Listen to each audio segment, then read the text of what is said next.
¿Qué tal? Muy buenos días, son las 9:43, esta es nuestra hora habitual en viernes, así que sí, te damos la bienvenida y ojalá nos acompañes hasta el mediodía por XFM 92.5 en Quito, 89.7 en Riobamba. Mira que especialmente ellos, aunque normalmente las corrientes de izquierda, pero en el Ecuador especialmente ellos, por la vigencia, por la trascendencia innegable que han tenido, claro, me refiero por ellos a la revolución ciudadana, correísmo, como les querramos llamar. Ellos le han planteado a la sociedad permanentemente como estrategia de campaña una lucha, ¿no? Esta lucha puede ser una lucha de clases, ricos y pobres. Es la que era más rentable hasta hace poco tiempo. Yo creo que definitivamente ha perdido vigencia, más allá de los esfuerzos que hacen algunos por retomarla. La lucha ideológica, ¿no? Izquierda contra derecha. Es así, creo que está dejando de ser útil ya sin que quede ninguna posibilidad, tal vez, porque lo más seguro es que hoy una persona podría tener ciertas ideas que podrían considerarse de izquierda y otras que podrían considerarse de derecha. Uno puede tener ciertas ideas relacionadas con el medio ambiente que podrían catalogarse como de izquierda, pero en otros aspectos parecer más bien alguien de derecha. Entonces digamos que una polarización de izquierda y derecha fácil de enmarcar, como que ya no tiene vigencia en los tiempos modernos. En nuestra época, en el Ecuador, el regionalismo, pues, ¿no? Costa-sierra, fundamentalmente, Guayaquil, Quito. Y estas polarizaciones, que hay que reconocerlas como negativas, en algunos casos se van superando, en otros definitivamente no. Veo hoy, y como era previsible, y por eso se montó el show, y quiero cerrar la semana cerrando el tema, básicamente, aunque probablemente para muchos el tema siga vigente en función de los intereses de los dos candidatos. Quiero decir, el debate para la Revolución Ciudadana, para la candidata González, era la oportunidad, repito algo que he dicho, de verse como una persona capaz de liderar, que no depende de nadie, con personalidad, con fuerza, ¿no es cierto? Por un lado, es intentar salir de ese estigma que la persigue de que nada más es alguien que va a obedecer órdenes. Pero por otro lado, definitivamente despertar esta rivalidad, esta polarización entre hombres y mujeres. Las declaraciones siguientes al debate de la candidata González han tenido mucho que ver con esto. Y ya no solamente hablando de su caso, contando su supuesta experiencia de víctima de violencia en el debate, cosa que todos vimos que no ocurrió, pero montada en el papel, ella lo menciona así y lo extrapola a la situación de la violencia que innegablemente viven muchas mujeres, intentando crear este vínculo de afinidad, pero sobre todo de representación. ¿Cuántas mujeres en nuestro país no se habrán sentido y se sentirán violentadas de una o de otra manera? Entonces la aspiración estratégica, me parece, a estas alturas es, en vista de que lo otro no funciona, en vista de que un camino racional de propuestas no funciona, en vista de que temas de fondo como aspectos de seguridad, la inseguridad que vivimos, muchos las relacionamos con cuando ellos eran poder, crisis económica que nace cuando ellos eran poder, y etcétera. Entonces, crear esta nueva polarización podría ser una visión estratégica de la campaña de segunda vuelta de Luisa González, y lo estoy diciendo básicamente porque veo que en cada intervención que ella tiene después del debate a lo largo de esta semana, el tema central y lo que destacan ellos mismos a través de sus medios y de sus redes es esto.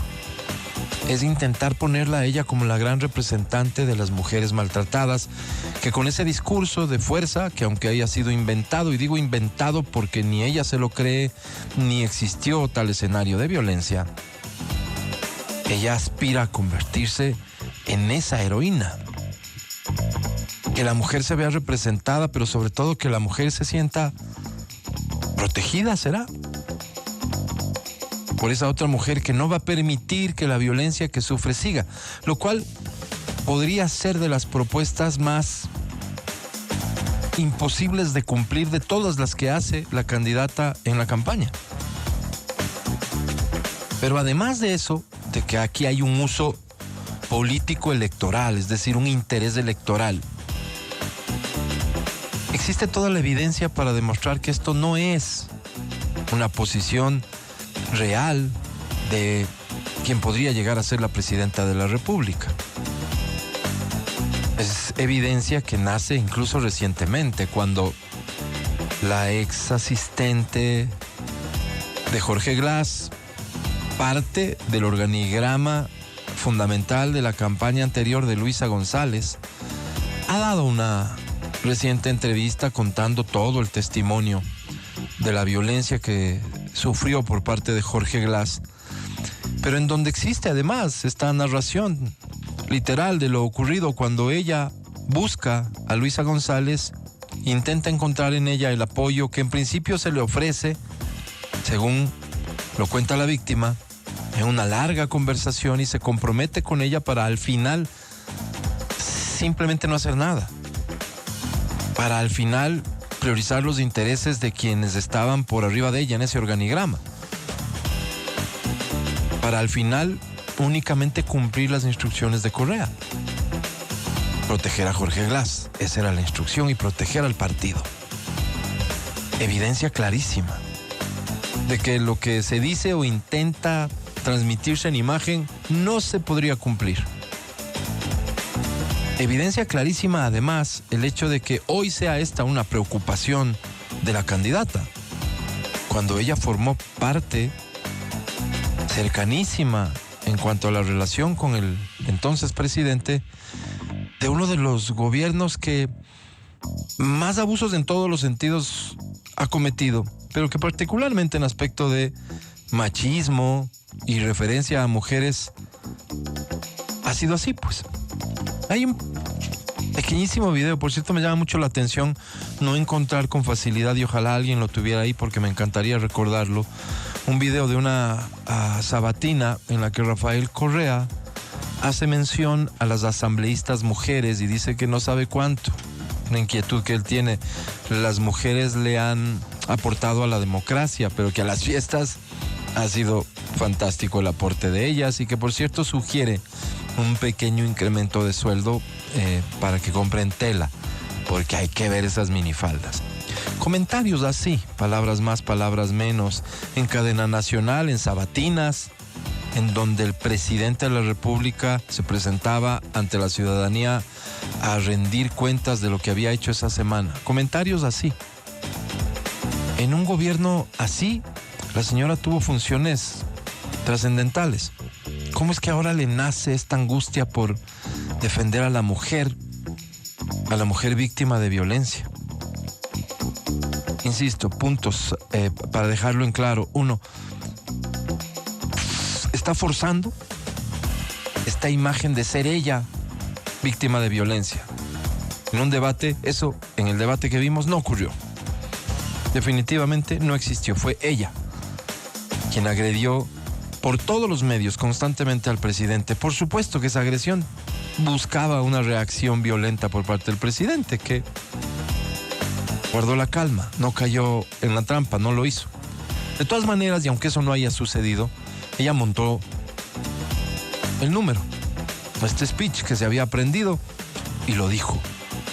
Y a partir de eso, ahora hay una campaña, hay una estrategia de campaña llevándose a cabo, intentando generar este vínculo con mujeres que sí son violentadas y con quienes definitivamente el Estado sí tiene que hacer algo y tiene que intentar reforzar las garantías para que estas violencias no se repitan.